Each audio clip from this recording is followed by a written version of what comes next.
sequential model here.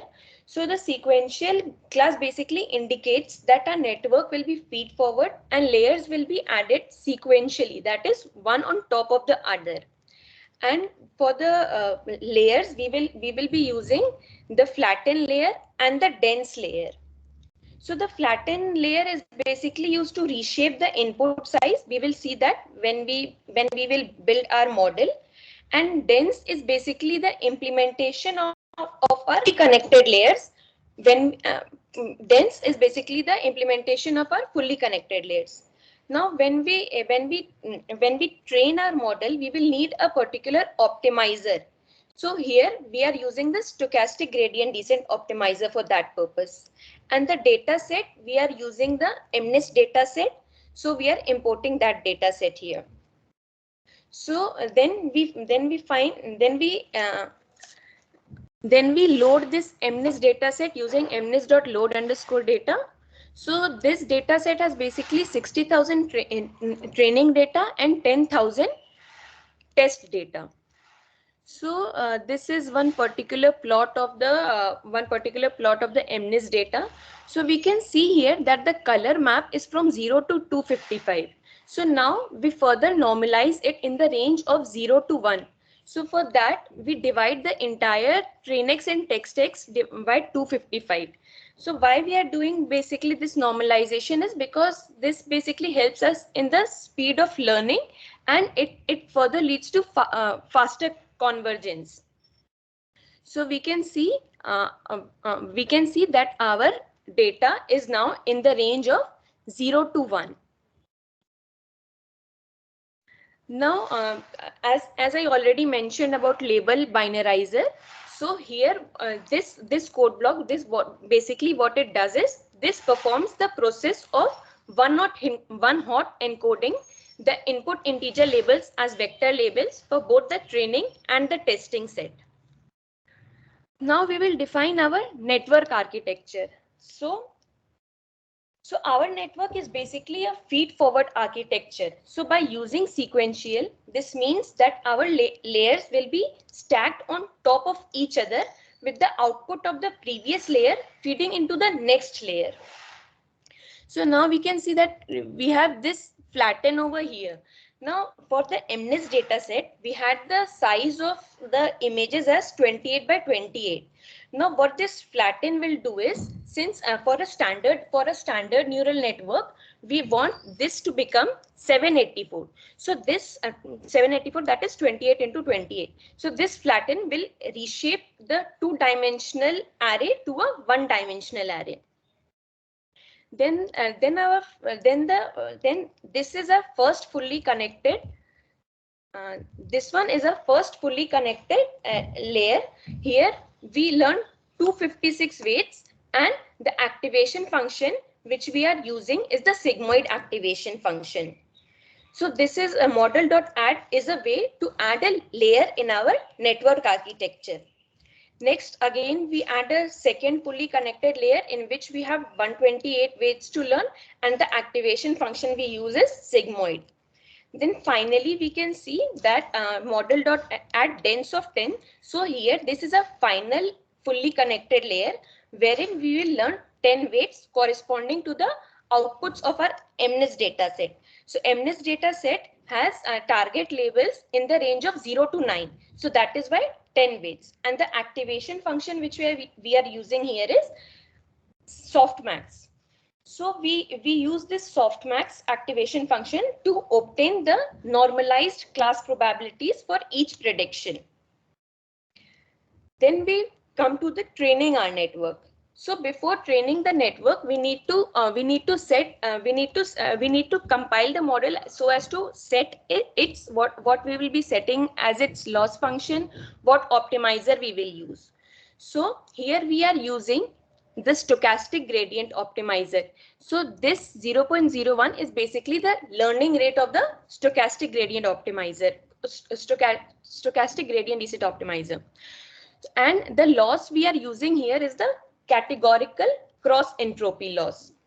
So this loss function is basically one of the reasons why we have used the label binarizer here. You can further explore what different laws and what different optimizers we can use. We can use here. Then we further then we further train our data set by using the dot fit. So here we are using we have the train X and train Y are the first two arguments to our train data. Then the validation data is the test X and the test Y, and we are doing this for 10 epochs. So when we have done this for 10 epochs, this H will return a dictionary which will contain loss, accuracy, validation loss, and validation accuracy, which we will use further to obtain the plot between the training loss and validation loss and training accuracy and validation accuracy. Then we further evaluate a model using the model.evaluate, and this is the loss and accuracy obtained to us. Then once the model is evaluated, we then want to predict our model. So this model.predict, this returns the class label probabilities for every data point in the test X. So we can see since we have used the activation function as softmax activation function in a final layer of a network architecture. So these are the normalized class probabilities we obtain. So this np.argmax will show us what is the corresponding vector label in that. So that particular image in the test set is 7. And using the dictionary as told, we obtain this plot of the training loss and the accuracy. So if you have any questions, you can ask me. Otherwise, Raj will take you to the back propagation part.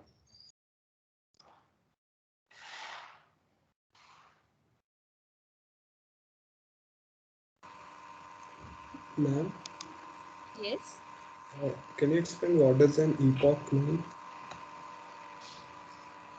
Okay, so this is basically how many times you're training your data set. So you can see this is epoch 1 of 10. So we have trained one complete time. 60,000 by 60,000 is completely trained. Then again for the second epoch, 1,000 by 60,000. So this is basically how many times we are training.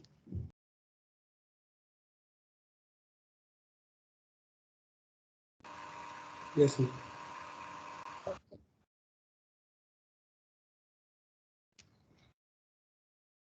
Any other questions?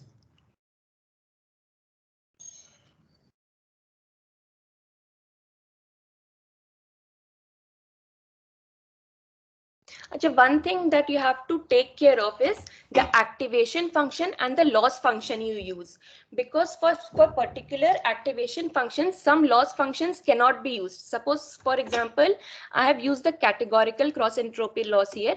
So if you use activation functions such as ReLU over here, this loss will this model will not fit, and therefore our training will not be done. So this one thing you have to take care of while using the activation and the corresponding loss function with it.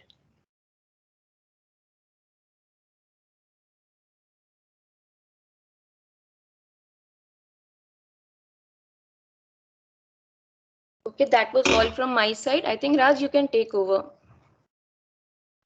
Yeah, okay.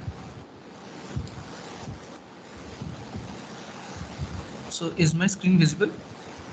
Yes, Raj. Yeah, okay. So hi everybody. I will be taking over and talking about more this back propagation part.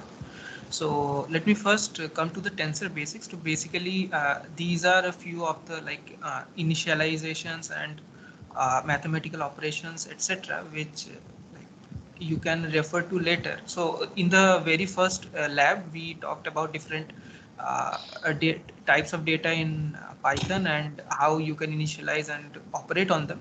So this is basically the same for that also. So this is just for reference. You can see these ones later.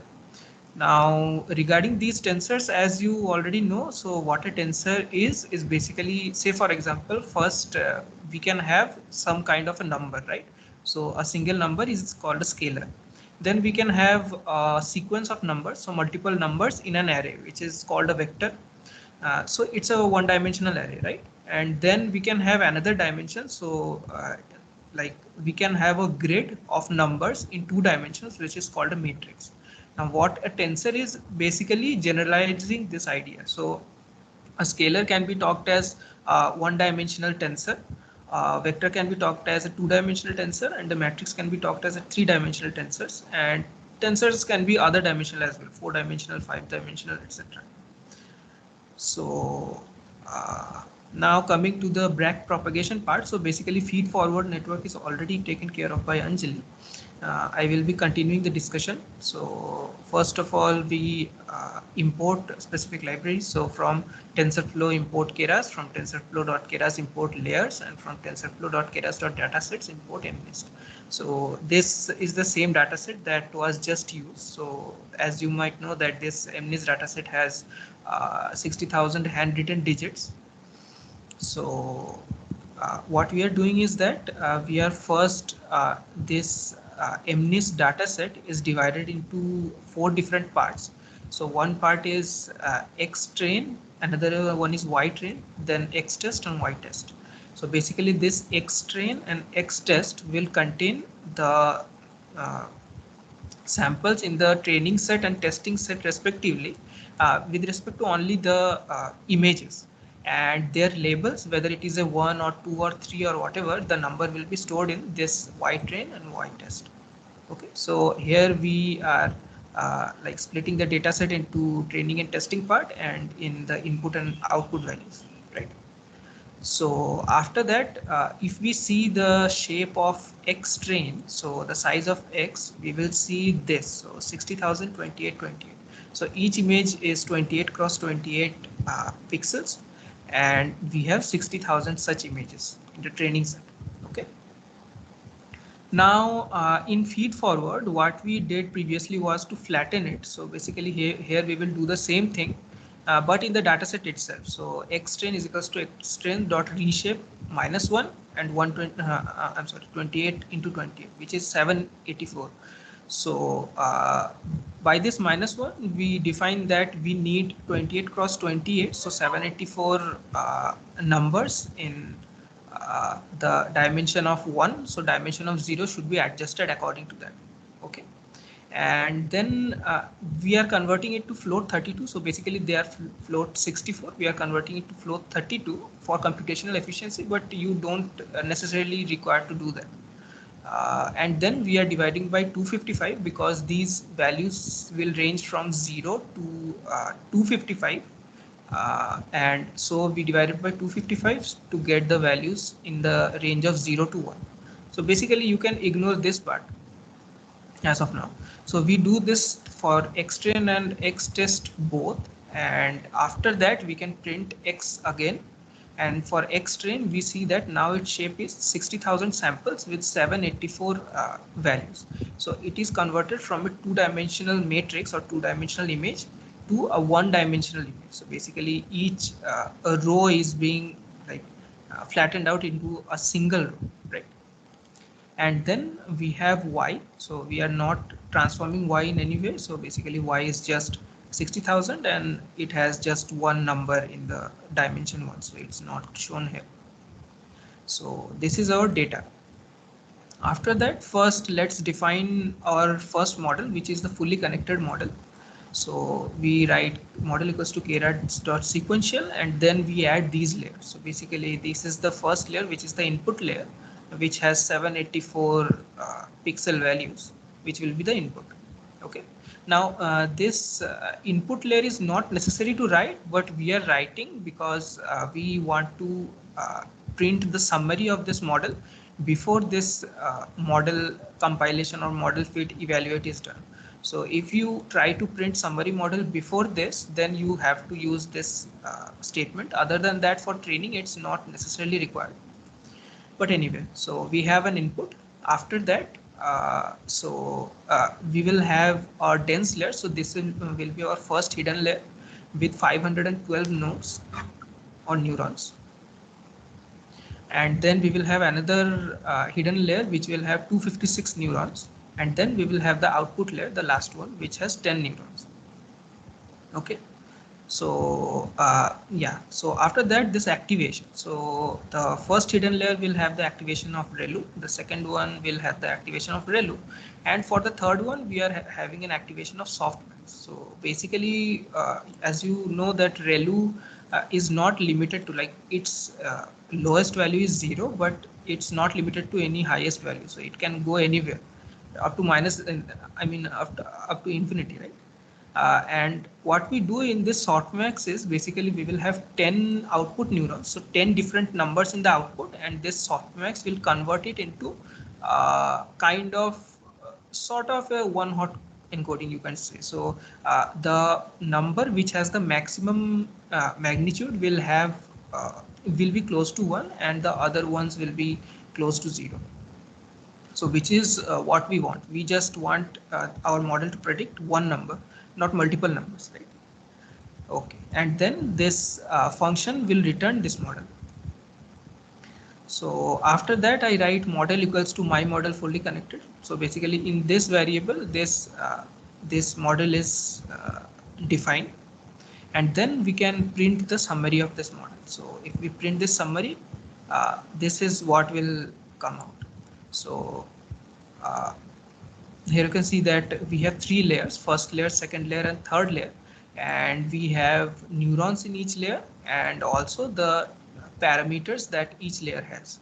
So there will be weights and biases corresponding to each layer, and those are mentioned here. So we have 535, 818.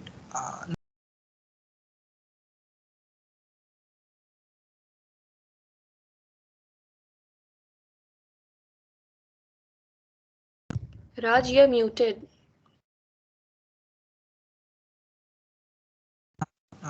I don't know who muted me. Anyway, so like, up to where did you hear?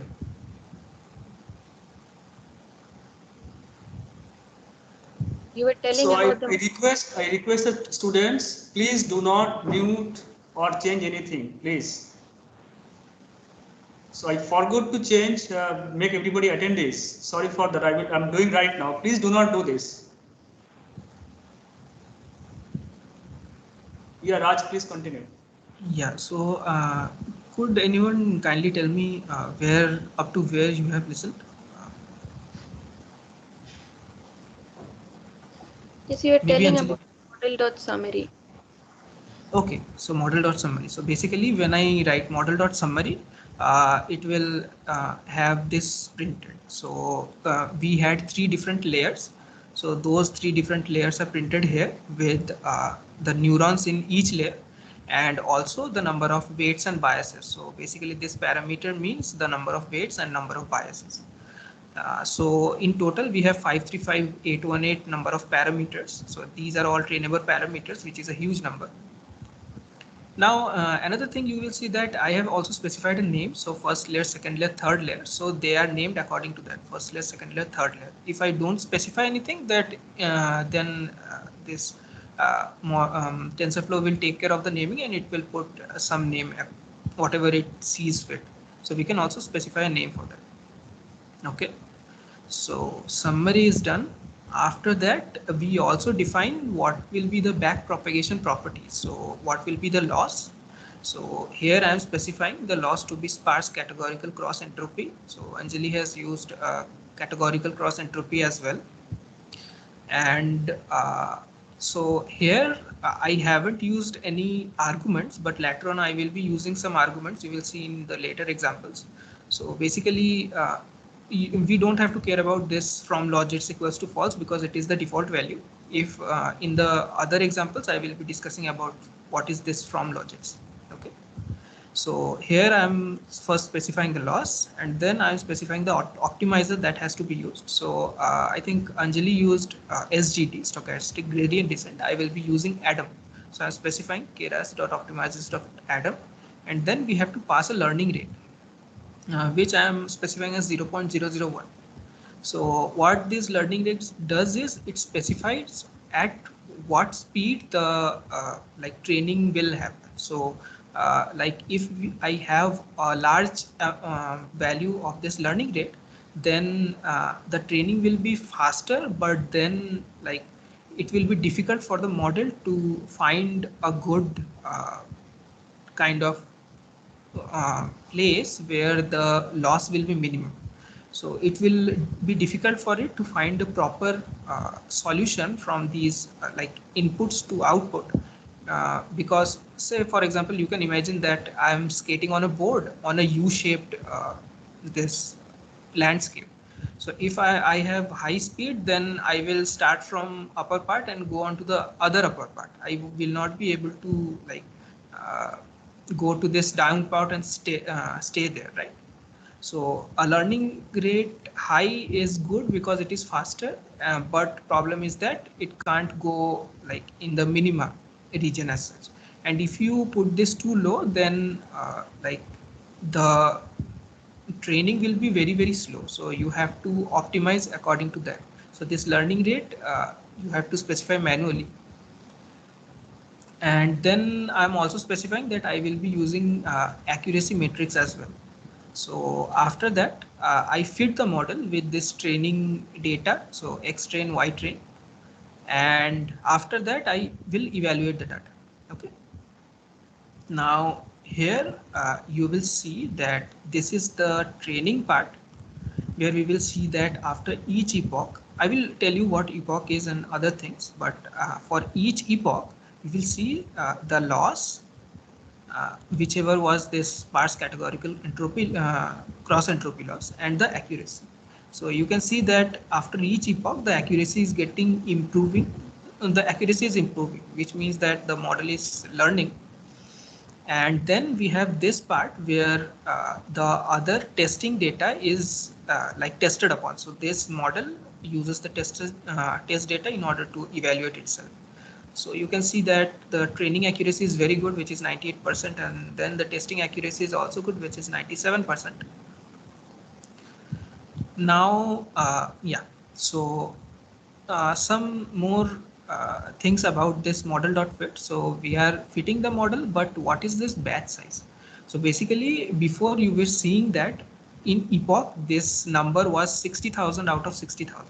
So each image was individually taken, the model was trained on that, and then the next image was taken and the model was training on that. Now, if we specify a batch size, say for example, here the batch size is 32, then the model will take 32 of the images and try to train on all of them together. Okay. Then after those 32 is done, it will again take another 32 images and train according to that, and this cycle will go on. So what number you see here is that if you divide 60,000 by this 32, you will get somewhere around 1875. So these are the iterations. For each iteration, it is taking, instead of one image, it is taking 32 images. So this is not 60,000 now, this is 1875. And I'm specifying the epochs to be 5. So what this epoch means is, say this 32, after 32 images are taken, and then all of the images, 60,000 images are taken in this way. So this corresponds to one epoch. After that, we will again start from scratch, and not scratch. So the model will be trained for one epoch after that, and after that we will again start from the first batch of these images and train accordingly. So in each epoch, all the images are being taken into consideration and the model is trained on that. Okay, so we have 5 epochs, so this cycle will go on for 5 times. And then what is this verbose? So basically, if you put verbose is equals to 0, then this nothing will be printed here. If you put verbose equals to 1, then a progress bar will be shown, and if verbose is equals to 2, then you will see something like this. So number of epochs. Okay. Next, for evaluation also, we are taking this X test and Y test for evaluation. Batch size is again 32 and verbose is 2. Now, after this model is trained, so you can see that 98% accuracy, 97% accuracy. Now, suppose we want to see what weights are. So basically, for these neurons, we have different weights and biases, right? Suppose you want to see those weights and biases, what are the values after training? So how you can do that? So here I am writing print model.layers2.weights. Okay. And what it does is, say here we have three different layers, layer 0, layer 1 and layer 2. So this third layer corresponds to the second index. So here when I write that model.layers2, it means that that third layer. And if I take that weights, then it will print out the weights for me. So these are the weights, and it will also print out the biases. So if we put these weights, then weights and biases both will be there. So this is the weights and these are the biases values. Okay. And if I write something like model layers2.bias.numpy, then these only the bias values will be printed out. So these are the bias values again. You can see that it's same as this. And like these indices, we can also like denote to them with their names. So for example, here I can write that model.getLayer third layer. So this third layer is named third layer. So this name will be taken and then its weight will be shown. And so basically, if I write model.getLayer third layer dot weights, and if I write model.layers2 dot weights, it's the same thing. Okay. So here also in weights, it will show the weights and biases both. Now, if I only want to see the weights, I will write 0 after this. And if I only want to see the biases, I will write 1 after this. This is again the same thing as this bias. So this is how we can see these values for the weights and biases, right? So with this, the back propagation for fully connected neural network is finished. So now I will like to talk about a convolutional neural network. So I will just brief you about what this convolutional neural network is. So in the later part, I will be using this convolutional neural network, but the logic is same for fully.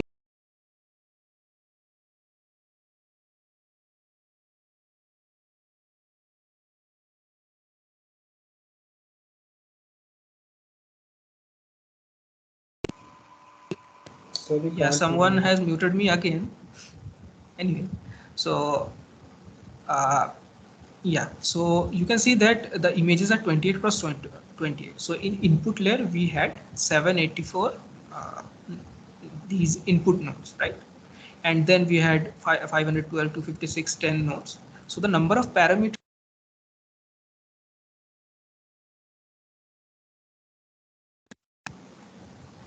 Raj, Okay. I think somebody is muting again and again.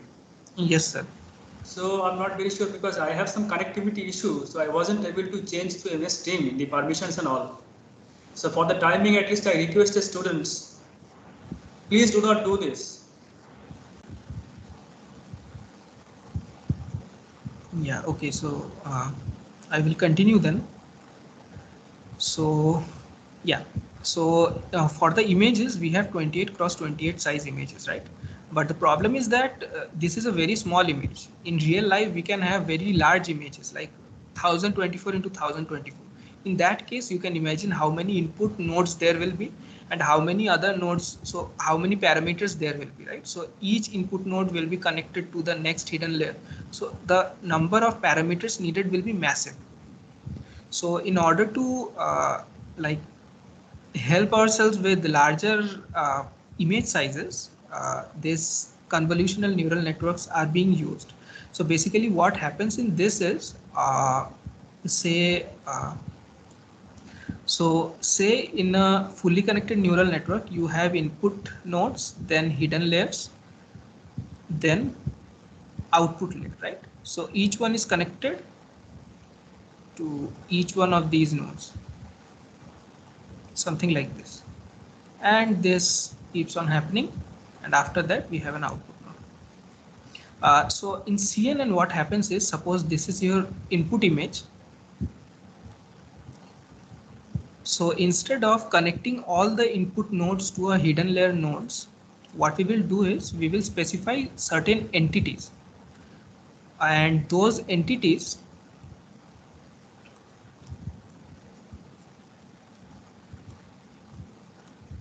so these entities will be finding some kind of pattern. Say for example, this first entity is finding a star, this second entity is finding a circle, So for example, in an image, I will have circles in some places, stars in some places.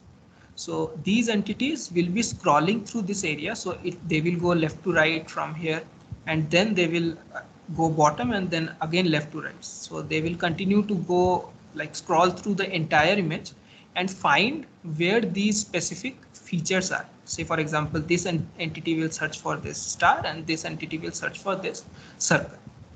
So this star will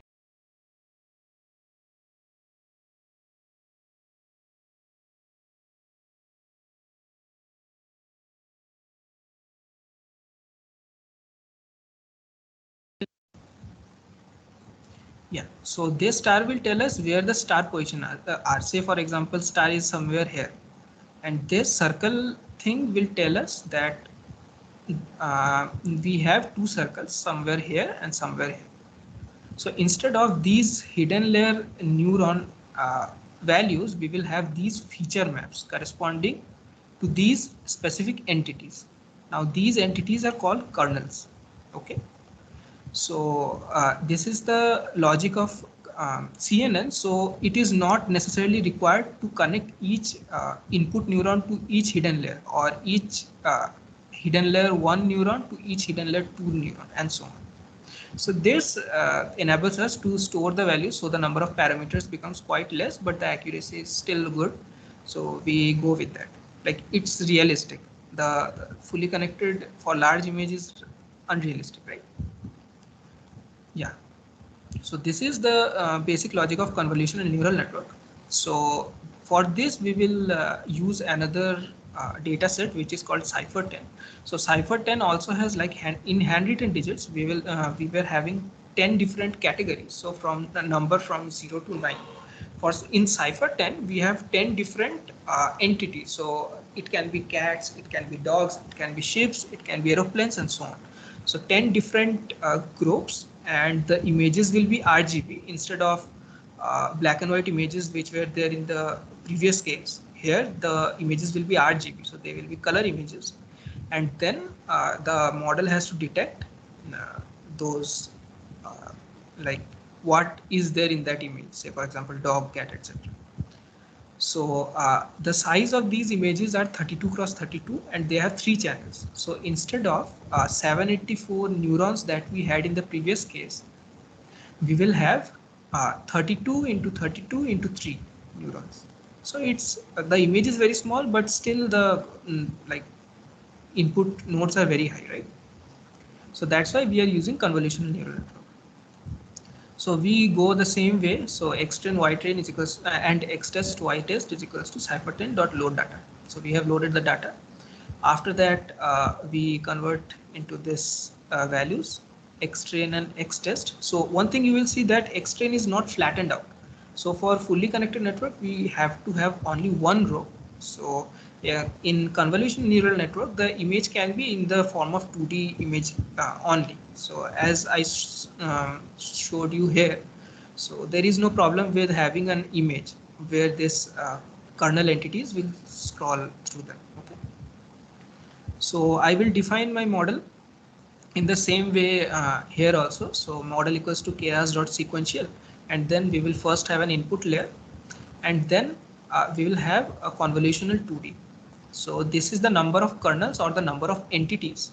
So here in this examples we had 2 entities, but here in convolution 2D we are writing 32, which means we will have 32 entities, and this 3 specifies that each of these kernel entities, say for example this kernel entity which shows finds a star, so it will be actually a 3 cross 3 small matrix. Okay, so it will be something like it will be finding a pattern something like this, for example. So it will have 9 different scalar values, and it will be finding some specific pattern. Okay, here is an example. So this is a 3 cross 3 kernel. So this is specified here, and after that there is something called padding. So this valid padding is basically means that the output image will be slightly smaller than the input image, I'm not getting into details of this, but like you can think about it. Like, for example, if this is my image and it has 5 pixels here and 5 pixels here, then if I put my kernel here one time, here one time, and here one time, then I will only have 3 kernel puttings in this dimension. Also here I will have 3. So instead of 5 cross 5, the output will be 3 cross 3, right? The output will be smaller. So that is what happens in valid padding. So we can have different paddings as well. There are same padding, etc., which can even output the images equal to the input size. So the output and input size will be equal. Anyway, so I am using invalid here. You are free to experiment with this. And after that, I'm using the activation ReLU, just like we did in the case of dense networks, so fully connected neural networks, right? And after that, I'm also putting a maxpool 2D. So what this maxpool 2D does is basically it scales down this output from this convolution 2D. It scales down to half the image size. So the width and height becomes half of that, which were previously. So if the convolutional 2D output was 32 cross 32, then after max pooling, it will become 16 cross 16. And for each one, the 4 pixels that it takes, say for example, this is the image. These are like here there are 4 pixels. Here also there will be 4 and 4 pixels. So out of these 4, only the max value pixel will be taken out. After for these 4 pixels, only the max value will be taken out. Similarly for each group of 4 pixels. So it's called max pooling. Okay. So after that, we are again having this convolutional 2D and then max pooling, again convolution 2D, and then we will flatten it out. So basically in convolutional neural network also, the last 1 or 2 layers are just like the fully connected neural network. So now after the feature size is very, very small, we flatten it out, and then we will have a fully connected network, say 64 nodes, and then output 10 nodes, and then the result will come out. So yeah, so I say here, write that my model is equals to my model CNN. So I'm using this CNN model, and then I'm printing the model summary. So this is the summary. So we have convolutional 2D, then max pooling 2D. So these are the names which are put by the this program itself. So I haven't specified any name for them. So a name has already been specified automatically. And then we can see the sizes of the output. So say for example, here in the first convolutional 2D, the input was 32 cross 32. So the output is 30 cross 30, and there are 32 such kernels or 32 such entities. So 32 such outputs are found out. After that, the max pooling halves that, and then it goes on like so. So here we see that the total number of parameters is 225034, which is less, in fact, than the fully connected version. So it was 500,000, and now it is around 200,000. So you can see that the input size is slightly larger this time, but our number of parameters is less. So that this is a great thing.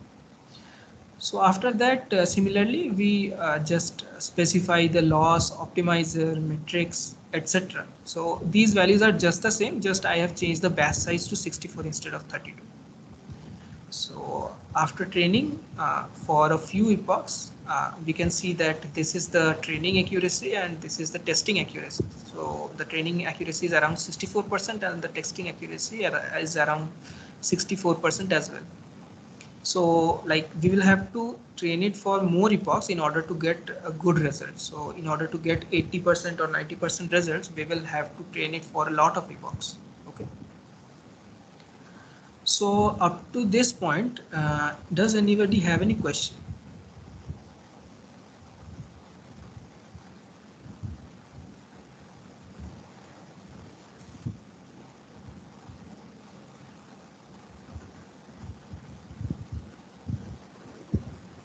Sir, regarding the batch size, For previously you had mentioned that the batch size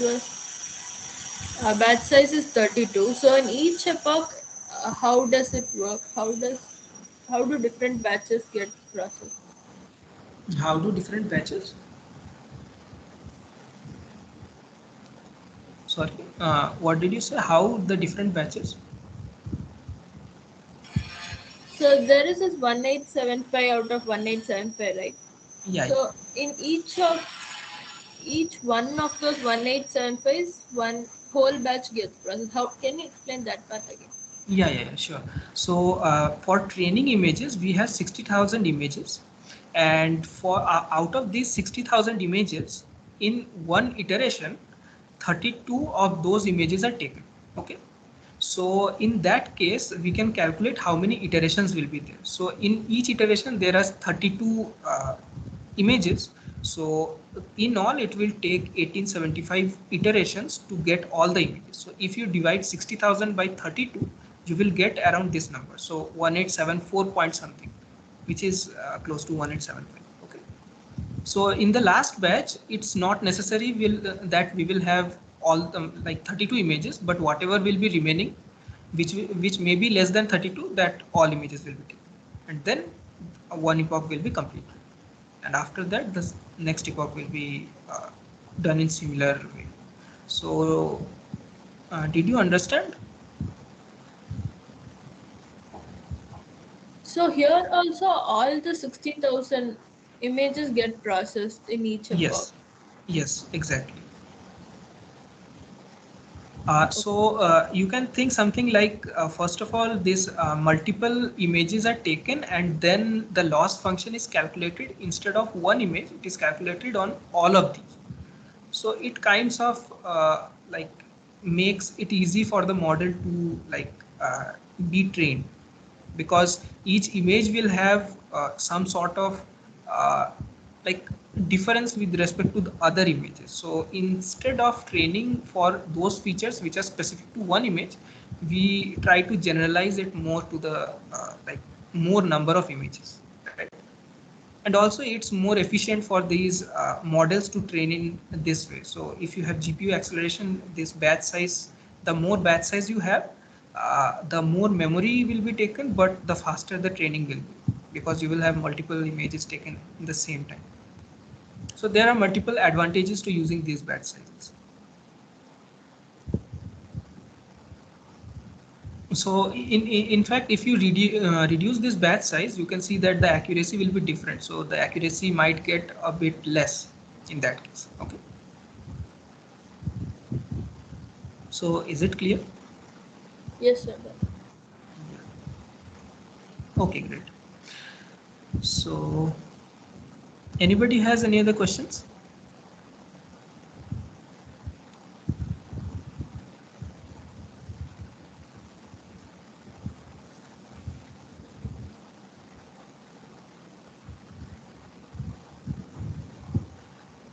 Okay, so I will be continuing further.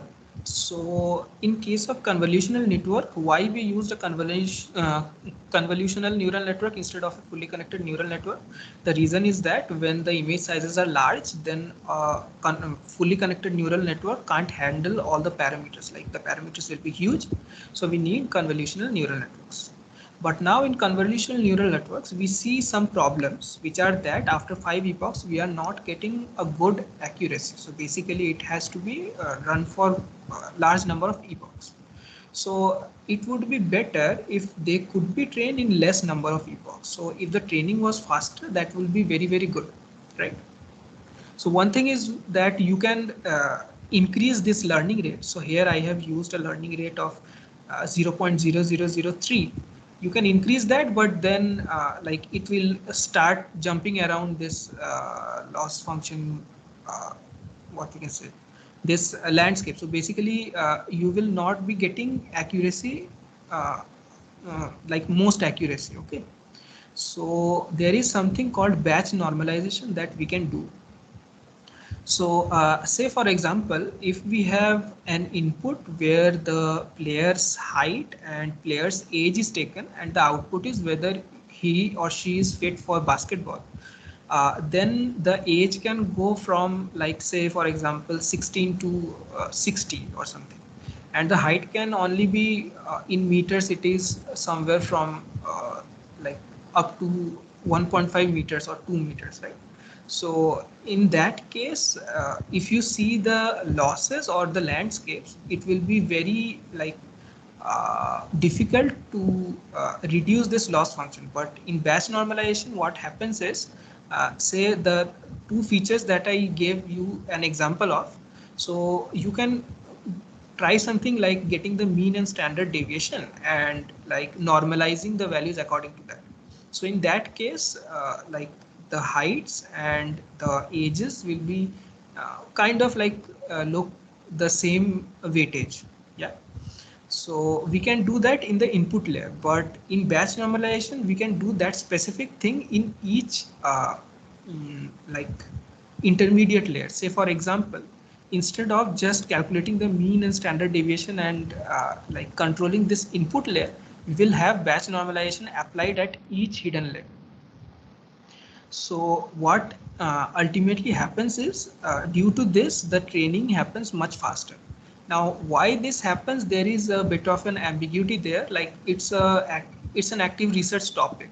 So it actually happened that there was a paper where they like specified a reason for this like batch normalization doing this great performance with respect to the speed of training, and then another paper debunked it. So it's an active area of research, but ultimately the result is that this batch normalization results in higher speed in training. So what we do is, just before this ReLU, so first we have a fully connected neural network or this Conv2D, and after that we have ReLU. So before this ReLU and after this Conv2D, we can put this batch normalization layer, right? So you can see that I haven't specified ReLU here in this line. So previously I was specifying ReLU in this line only, Conv2D, but now I have taken it to the another line because in between them I have to put this batch normalization. So after Conv2D, I am using batch normalization, and then I'm using ReLU. Other than that, there is no difference in the this model. So the previous one was this one, my model CNN, and this one, my model CNN batch norm. These are exactly the same. The only difference is that we are adding a batch norm between this ReLU and Conv2D. And after that, we can print the summary and compile. So these are exactly the same learning rates, the same batch sizes, etc. And then we see the performance. So these are the different layers. These are the parameters, again same as before, and these are the epochs. So in 5 epochs, before batch normalization, we were getting around 64% accuracy, and now we are getting 77% accuracy in test. In training dataset we are getting 77% accuracy, and in test dataset we are getting 69% accuracy also, right? So it's training faster. That's great. Now the second problem is, as we have seen from machine learning, or which happens in these deep learning neural networks as well, is that at some point of time the model will be getting bias to this training data. So it will try to reduce the loss of training data. So it will become more and more biased towards the training data. And as a result, it will fail to generalize and the testing accuracy will be less. So for example, here you can see that the training accuracy is 78% and the testing accuracy is 69%, which is a bit of a difference. So as we go on training further, like 10 epochs, 15 epochs, 20 epochs, we will see that this difference will get higher and higher. But basically we want to generalize our model, right? We don't want our model to just give good accuracy on the training data that we have. So what we can do with regard to that? So in that regard, so this will be the last topic today, okay? So in that regard, we can use regularization. So there are two regularizations I will talk about, L2 and dropout. So L2, you have already heard about this in the machine learning part. So there were two regularizations, L1 regularization, L2 regularization. So here also L2 regularization is more or less the same thing, and there is another concept called dropout.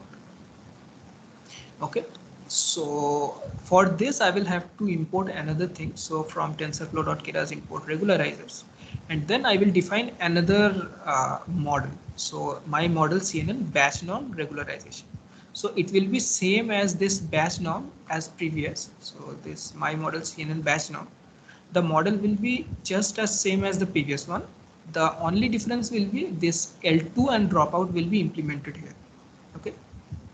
So these values are completely same. Now in convolution 2D, we will have another argument called kernel regularizer equals to regularizers dot L2, and this is the lambda value. So in L2, if you can remember from the lab done on L2 and L1 regularization, you will remember a lambda value. So instead of reducing the loss with respect to only these like the outputs, it will also try to reduce this L2 value. So this lambda is a value that is multiplied by this say L2 norm, and then it will be regularized. So this is also already been talked in a previous lab session, right? So this is what I am adding to the Con2D layer. In each Con2D layer, I will do the same thing. So in this Con2D as well, I will add this. This Con2D as well, I will add this. And then in this dense layer, so basically this is the second, like this is the last hidden layer, and after that we have the output layer with 10 nodes. So between this dense and output layer, between this hidden layer and output layer, I will put another thing called dropout of 0.05. Now, so what happens is, say this is an input image. So if we use conv2D and maxpool, we will get some feature maps, some outputs, which will then again go through convolutional layer and maxpool to get some more set of features. And these multiple small images correspond to the features which are then flattened out, right? So they are flattened into one row just as a fully connected layer, and then they are like there are multiple hidden layers just like a fully connected layer, and there will be an output layer. So each of these neurons will be connected in this web fashion only. Okay. Now what happens in dropout is it will kind of remove some of these weights and biases. So basically this value is multiplied by this weight, and then it will be added to this neuron. But in dropout, what we do is we remove some of these connections. So for example, this can be removed, this can be removed, this can be removed. And this removal is done probabilistically. So any of these can be removed, they are equally likely. Okay.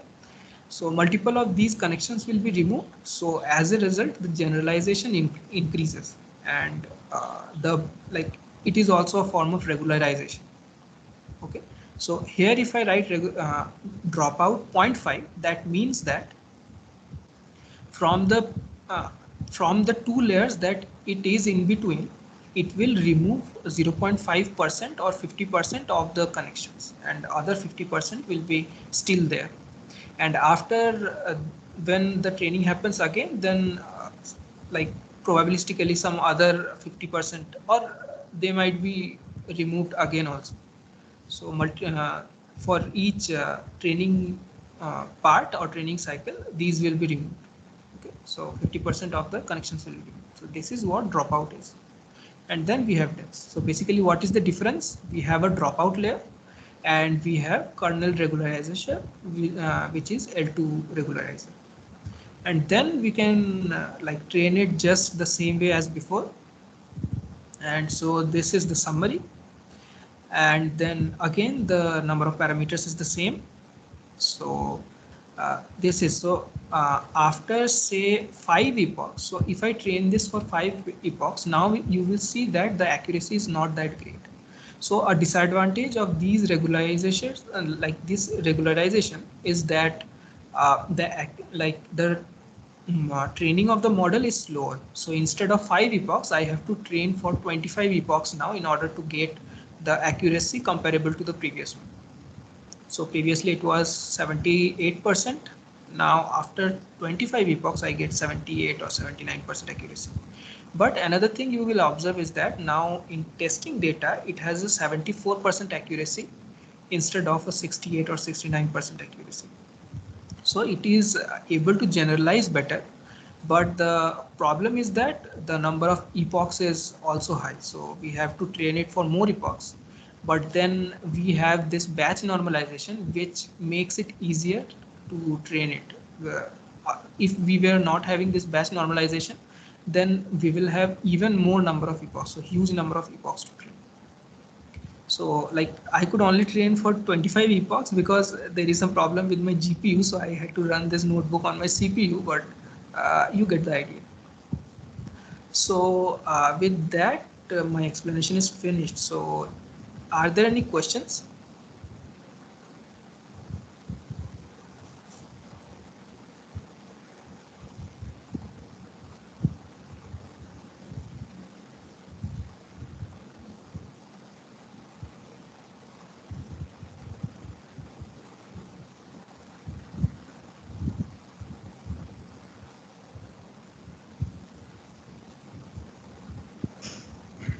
Thank you, Raj. I think there is no question.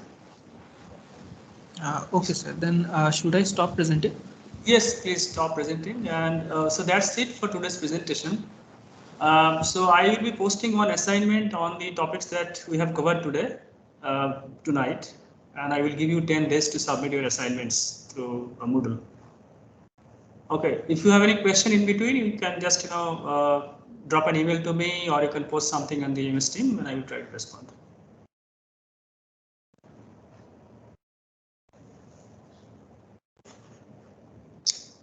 Okay, so thank you. Thank you, sir. Thank you, sir. Thank you.